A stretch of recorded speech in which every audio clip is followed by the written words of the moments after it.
दोस्तों, हर हर महादेव। राधे राधे। जय श्री कृष्ण। हमारा इस चैनल में आपका हार्दिक स्वागत है। दोस्तों, भाई दूज पर ऐसा खाना कभी घर में मत बनाना।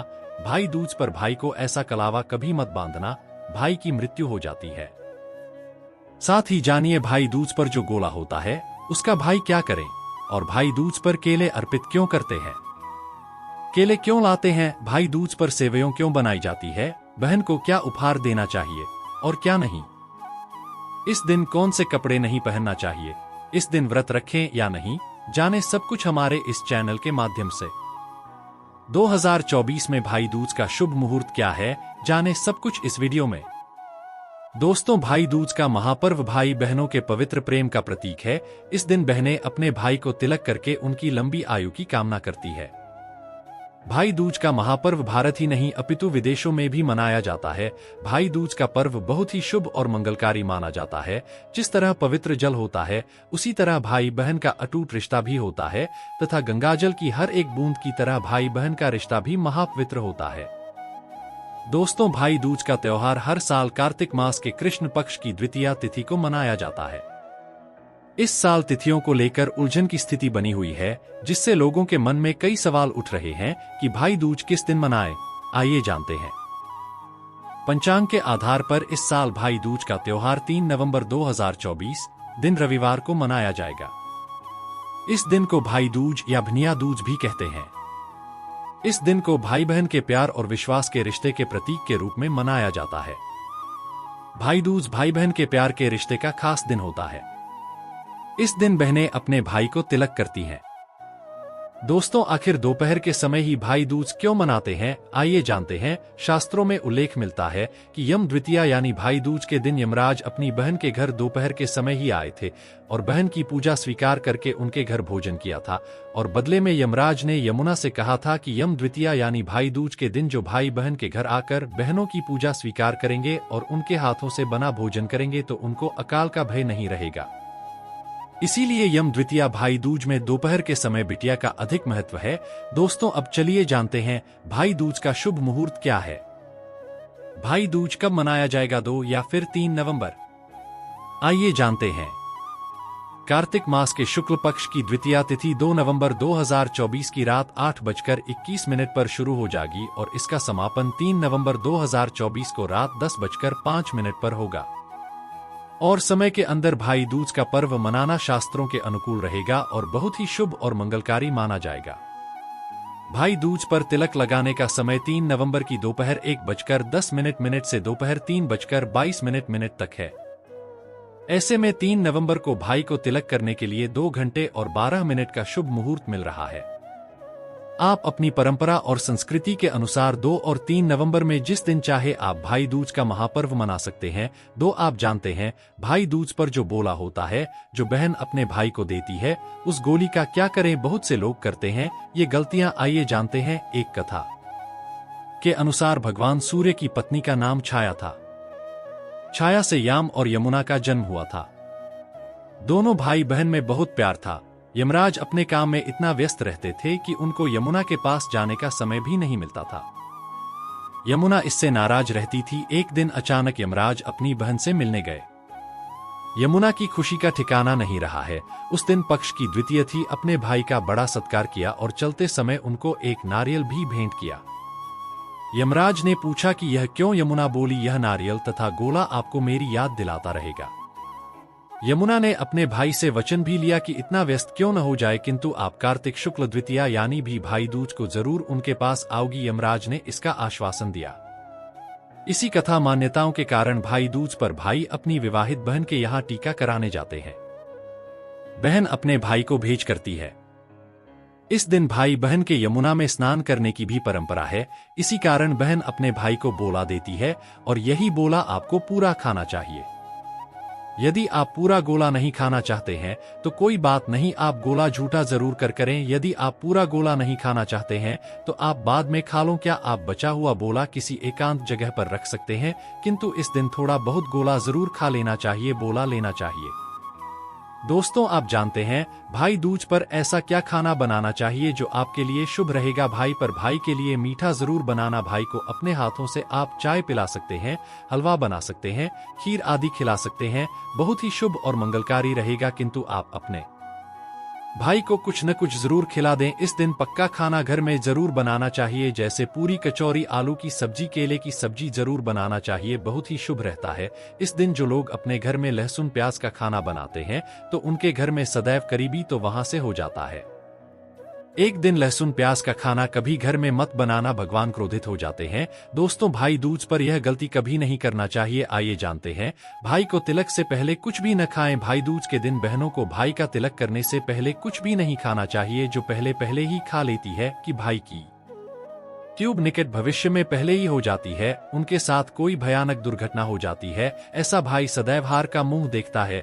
भाई दूज के दिन बहनों को अपने भाई की पसंद का ही खाना बनाना चाहिए। भाई दूज के दिन अपने भाई का तिलक करके उसे मीठा खिलाना चाहिए। ऐसा करने भाई बहन में सदैव बना रहता है। बहन भाई इस दिल न करें एक दूसरे का अपमान। भाई दूज के दिन भाई अपनी बहन ससुराल के घर जाते हैं। इस दिन भाई को बहन के होते हुए भी अपने घर पर भोजन कभी नहीं करना चाहिए। बहन के घर या उसके द्वार बनाए गए भोजन का निरादर न करे। ऐसा करने से भाई को जीवन में परेशानियों का साथ न करना पड़ सकता है। इसी तरह बहन भी अपने भाई का निरादर ना करे। भाई दूज के दिन बहन भाई को किसी भी बात पर बहस या झगड़ा नहीं करना चाहिए। भाई दूज के दिन भाई को अपनी बहन से झूठ नहीं बोलना चाहिए। दोस्तों, इस नॉन वेज और शराब से दूर रहे। भाई दूज के दिन लौंग भी का सेवन नहीं करना चाहिए। इसके अलावा इस दिन शराब नहीं पीनी चाहिए। धर्मशास्त्रों में इसे गलत बताया गया है, घोर पाप माना जाता है। यमराज क्रोधित हो जाते हैं। शास्त्रों के अनुसार इस दिन अपनी बहन को उपहार जरूर देना चाहे, कोई भी जरूर करना चाहिए। भाई दूज का पर्व बहुत ही शुभ और मंगलकारी होता है। इस दिन आप अपनी बहन को कोई सुंदर भी जरूर करें। बहन के द्वार खाली हाथ ना जाए तो सच्चे कमेंट बॉक्स में जरूर लिखें भाई दूज की हार्दिक शुभकामनाएं, क्योंकि भाई दूज यमुना और यमराज से संबंधित है। कमेंट बॉक्स में लिखें जय माता यमुना की जाए। इस नमक के उपाय को कर लिया तो 100% आप भी धनवान हो जाओगे। नमक का ये उपाय का कायाकल्प कर देगा। स्वयं नारायण आपसे प्रसन्न हो जाएंगे। धन की देवी माता लक्ष्मी दोनों हाथों से आपका धन की वर्षा करें। आपका भाग्य बदलने से, आपकी किस्मत चमकने से कोई नहीं रोक पाएगा। इससे कंगाल हो जाएगा। धनवान आपकी दिन दोगुनी रात चौगुनी तरक्की। दोस्त, आखिर नमक में ऐसा क्या है जो तुरंत ही किसी को भी रंग से राजा बना देता है, महाधमनी बना देता है, पड़ोसी के धन भी खींचने का पावर है बस नमक में। यदि आप नमक के पीछे की पड़ताल करेंगे, इसकी असलियत जान लेंगे तो आप भी हो जाएंगे मालामाल। धनवान, यूं कहें कि अरबों की संपत्ति के मालिक भी बन सकते हैं। सबसे पहले तो आप जान ले, ये उपाय को आप इस पवित्र दीपावली की रात करना अति आवश्यक है, क्योंकि भरोसे से ही आप भगवान को पा सकते हैं, प्रभु से मिल सकते हैं कि देवी माता लक्ष्मी को सदा सदा के लिए अपने घर में विराजमान कर सकते हैं, क्योंकि भरोसा ही आपकी सादगी है, सच्चाई आपकी ताकत भी है। यदि आपने इस उपाय को भरोसा के साथ सच्चे हृदय से कर लिया तो साक्षात माता लक्ष्मी की कृपा प्राप्त कर सकते हैं, क्योंकि भरोसे से ही सारी कार्य पूर्ण होते हैं। भरोसे से ही यह दुनिया चलती है, भरोसे से ही भगवान मिलते हैं और भरोसे पर ही दुनिया कायम है। यदि भरोसा नहीं होता तो यह दुनिया भी कब की नष्ट हो गई होती, कब की खत्म हो गई होती, क्योंकि भरोसा ही हमारे जीने का लक्ष्य है, भरोसा ही जीने का है। दोस्तों, सदियों से ही नमक का प्रयोग किया जाता है। नमक तो हमारे भोजन को स्वादिष्ट बनाता ही है। नमक हमारे जीवन में अनगिनत फायदे भी देता है। यदि मनुष्य के अंदर नमक की कमी हो जाए तो वह शरीर भी कोई काम का नहीं होता, बस वह अपाहिज के जैसा बेहोश पड़ा होता है। माना जाता है कि नमक न केवल हमारे जीवन का हिस्सा है, बल्कि सबसे जल्दी हमें धनवान भी बना देता है। नमक चमत्कारी रूप से लाभ भी प्रदान करता है। नमक के अंदर भरपूर मात्रा में पॉजिटिव ऊर्जा का भंडार भरा हुआ होता है। नमक हमारे घर की स्त्रियों के हाथों की जादू रसोई घर की शान है। नमक अपने अंदर ऐसे राज छुपाए हुए हैं कि यदि प्रत्येक मनुष्य जान जाए तो कोई भी गरीब नहीं होगा, सब अमीर बन जाएंगे, सब करोड़पति भी बन जाएंगे। नमक के यह गुप्त उपाय, कुछ ऐसे उपाय प्रचलित है। नमक का उपाय, थोड़ा सा देने वाला नमक लें और थोड़ा सा आटा लें। साहब की संख्या में साबुत लाल मिर्च लिए, उसमें डंठल होना चाहिए। एक टुकड़ा कोयला लें और थोड़ी सीडी। अब इन सभी चीजों को कागज में लपेटकर उसकी नजर उतारी, नजर लग गई है। सर के ऊपर से 7 बार घुमाएं और चुपचाप इसे अब निर्माण जला दें। अग्नि आप किसी पात्र में घर में ही जलाएं। दोस्तों, आप यकीन नहीं, 1 मिनट में सारी नजर उतर जाएगा। ये उपाय खुद हमारी माताजी हमारे ऊपर वर्षों से करती चली आ रही है। यह 100% कारगर सिद्ध होता है। इससे आपकी सभी मनोकामना पूर्ण हो जाएगी, क्योंकि नजर से पत्थर भी टूट जाता है।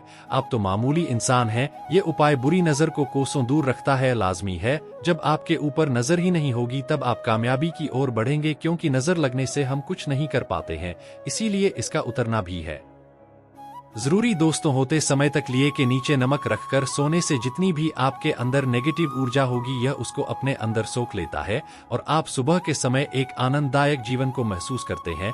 जब आप सोते समय तक लिए के नीचे नमक रखें तो काले कपड़े में बांधकर रखें, फिर इसे संभाल कर। दोस्तों, चाय में नमक नहीं चाहिए, बहुत ही अशुभ माना जाता है। चाय में नमक डालकर पीने से आपके शरीर में कई घातक बीमारी बन पड़ती है। इससे आपका खून धीरे धीरे चलने लगता है, कम होने लगता है, आपकी हड्डियां कमजोर होने लगती है। चाय में नमक कभी न डालें, इससे आपकी मृत्यु भी हो सकती है। दोस्तों, खासकर शनिवार के दिन नमक का दान करना बहुत ही शुभ और मंगलकारी माना जाता है। इससे व्यक्ति के सभी नवग्रह शांत हो जाते हैं, क्षण असीम कृपा इनके ऊपर बरसती है। शनिवार के दिन नमक का दान करना आपके लिए खजाने का, आप कभी भी धनी हो सकते हैं। शनिवार को नमक जरूर दें एवं करें। दोस्तों, भूलकर भी ज्यादा मात्रा में नहीं खाना चाहिए, इससे का शरीर नमक के साथ भूल सकता है, आपका खून सूख सकता है, आपको हृदय रोग बीमारी हो सकती है, शुगर की बीमारी हो सकती है, आपके पेट में पथरी हो सकती है, आप अपनी आंखों की रोशनी खो सकते हैं। ज्यादा खाने से आपकी हड्डियों का सुरमा बन सकता है। नमक न कम न ज्यादा, इसे सीमित मात्रा में ही खाना चाहिए। बहुत ही अच्छा माना जाता है। शरीर के लिए व्यक्ति नमक की कद्र करता है। नमक का यह उपाय आपको करोड़पति बना देगा, मालामाल बना देगा। जी हाँ दोस्तों, कोई भी मनुष्य इस उपाय को कर ले तो वह निश्चित ही पापी रूपी गरीबी, जिद्दी रूपी गरीबी को मिटा सकता है, वह शीघ्र ही धनी हो सकता है। नमक का यह उपाय आपको रातों रात किस्मत पलट कर रख सकता है, आपका कायाकल्प कर सकता है, आपको रोडपति से करोड़पति भी बना सकता है। परंतु दोस्तों, याद रहे कि कोई भी गाड़ी दिल से भरोसे से ही सफल होता है, क्योंकि माना जाता है कि कण कण में भगवान है। भाई दूज का दिन की शुरुआत यमराज और यमुना जी ने की थी, इसलिए भाई और बहन दोनों को ही तिलक करने से पहले यमराज और यमुना जी की पूजा करनी चाहिए। इसके बाद भाई का तिलक करना चाहिए। पूजा के दौरान बहन को भाई की सभी मुसीबतें दूर करने और उसे लंबी आयु प्रदान करने की प्रार्थना करनी चाहिए। जब भी तिलक करें तो ध्यान रखें कि तिलक कराते हुए भाई का मुंह उत्तर या उत्तर पश्चिम में से किसी एक दिशा में होना चाहिए और बहन का मुंह उत्तर पूर्व या पूर्व दिशा में होना। भाई को तिलक करने से पहले तक बहन को व्रत रखना चाहिए। आपकी निष्ठा, प्रेम और समर्पण से भगवान भी प्रसन्न होते हैं और आपके भाई के बीच का रिश्ता अच्छा बना रहता है। बहन को तिलक करने के बाद ही अपना व्रत खोलना चाहिए। तिलक करने के बाद भाई को मिष्ठान जरूर खिलाएं। बहन को भाई को अपने हाथों से मिष्ठान खिलाना चाहिए, ऐसा करना शुभ माना जाता है। साथ ही हर भाई अपनी बहन को आज के दिन सामर्थ्य के अनुसार कुछ उपहार जरूर दें। भाई दूज के दिन भाई और बहन है, दोनों को किसी तरह का विवाद नहीं करना चाहिए और न एक दूसरे को अपशब्द कहने चाहिए। यदि आपके और बहन के बीच किसी तरह का झगड़ा है तो आज के दिन उसे सुलझाकर मनमुटाव दूर कर लें। भाई दूज के दिन भाई अपनी बहन के घर जाता है। इस दिन बहन को भी आई का पूरे मन से सत्कार करना चाहिए, उसे भोजन आदि खिलाना चाहिए। यदि भाई किसी कारण घर न आ सके तो भाई के घर तिलक की सामग्री और सूखे नारियल को भिजवा दें। भाई जो भी उपहार दे बहन को उसे प्रेम पूर्वक स्वीकार करना चाहिए। भाई के उपहार का ना करें, भाई को भी पूरे मन से बहन को गिफ्ट देना चाहिए। तिलक के दौरान भाई या बहन किसी को भी काले वस्त्र नहीं पहनने चाहिए। शास्त्रों में शुभ कार्यों के दौरान काले वस्त्र पहनने की मनाही है। भाई दूज के दिन तिलक करने के बाद बहनें भाई को नारियल का गोला उपहार में दे दी है। माना जाता है कि जब यमराज पहली बार यमुना के घर इस दिन पहुंचे थे तो बहन यमुना ने उनका खूब सत्कार किया था और चलते समय नारियल का गोला नहीं किया था। तभी से भाई दूज के दिन नारियल भेंट करने की प्रथा शुरू हो गई। भाई दूज या यम द्वितीया कार्तिक शुक्ल पक्ष की द्वितीया को मनाई है। शास्त्रों के अनुसार कार्तिक शुक्ल पक्ष में द्वितीय तिथि जब अपहरण दिन का चौथा भाग के समय आए तो उस दिन भाई दूज मनाई जाती है। यदि दोनों दिन अपहरण के समय द्वितीय तिथि लग जाती है तो भाई दूज अगले दिन मनाने का विधान है। इसके अलावा यदि दोनों दिन ग्रहण के समय द्वितीय तिथि नहीं आती है तो भी भाई दूज अगले दिन मनाई जाए आनी चाहिए। ये तीनों मात्र अधिक प्रचलित और मांगे हैं। एक अन्य मत के अनुसार यदि कार्तिक शुक्ल पक्ष में जब मध्याह्न दिन का भाग्य के समय प्रतिपदा तिथि शुरू हो तो भाई दूज मनाना चाहिए। हालांकि यह संगत नहीं बताया जाता है। भाई दूज के दिन दोपहर के बाद ही भाई को तिलक हुआ भोजन कराना चाहिए। इसके अलावा यम पूजन भी दोपहर के बाद किया जाना चाहिए। पौराणिक शास्त्रों के अनुसार कार्तिक शुक्ल पक्ष की द्वितीया को भैया दूज, भाई दूज अथवा यम द्वितीया को मृत्यु के देवता यमराज का पूजन किया जाता है। इस दिन बहनें भाई को अपने घर आमंत्रित कर अथवा सहाय उनके घर जाकर उन्हें तिलक करती है और भोजन कराती है। तत्पश्चात बहन भाई को भोजन कराकर तिलक लगाएं। इस दिन बहनों को चाहिए कि भोजन में भाइयों को चावल खिलाएं। भाई भोजन के बाद बहन के चरण स्पर्श कर आहार स्वरूप वस्त्राभूषण आदि दें। अपने भाई को शुभ आसन पर बैठाकर हाथ पैर धुलाकर चावल युक्त उत्तम पकवान, मिठाई आदि से अपनी सामर्थ्य अनुसार भोजन कराएं। भोजन पश्चात भाई को तिलक लगाकर उसके आयुष्य की कामना करें। भाई अपनी बहन को यथा सामर्थ्य वस्तुएं, वस्त्र, आभूषण व नकद द्रव्य देकर उसके सौभाग्य की कामना करें। बहन के पैर छूकर आशीर्वाद प्राप्त करें। इस दिन यमराज तथा यमुना जी के पूजन का भी विधान है। दिन भाई बहन साथ साथ यमुना अथवा अन्य पवित्र नदियों में स्नान कर आयुष्य एवं सौभाग्य की कामना करते हैं। आशा है कि ये वीडियो आपको पसंद आई होगी। धन्यवाद।